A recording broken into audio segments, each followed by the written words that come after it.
dumping illegals into our country and testing nobody for COVID.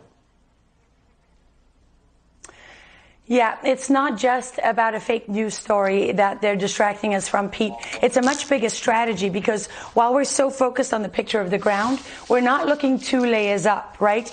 And the strategy 2 layers up is that they have demonized ICE.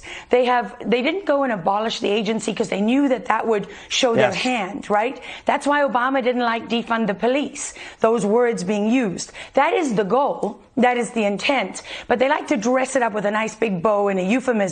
So what they've done here with the Horse Patrol, they didn't just take away, these agents and throw them under the bus.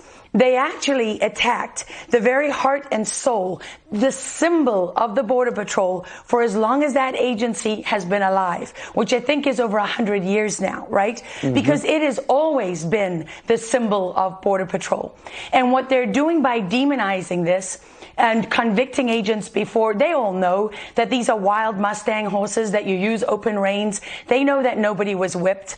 And this same old tired tactic that just seems to work over and over for them with a certain sector of the population, right, who are blinded, willfully blinded or ideologically blinded or just don't know any better, they're falling for it. This has got nothing to do with slavery. This has got nothing to do with black and white. It's got nothing to do with race.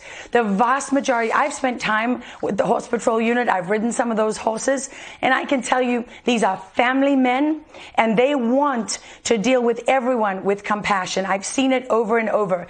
And this is the absolute throwing under the bus. But it means much more than that, right? Because what is the strategy here? They have decriminalized crossing the border illegally without addressing the law and bypassing Congress. They have taken away all the power of the enforcement agencies in order to do their jobs. And they've done that because this is in line with the UN's Global Compact on safe, orderly, secure migration, right? We don't have illegal immigration. We just have regular and irregular waves now. And you know what? There was an intrepid young reporter down at the border, Pete. He found a lot of the ID cards that have been discarded. He found that although these people are Haitian, and I've reported on this from other sources, they're telling the agents they've been living in Chile and Brazil and other places. Many of their children were born in those countries. They're citizens of those countries. And all of their birth certificates and ID documents, they're all dumped before they cross the border. Why is that? And by the way, guess what else was there?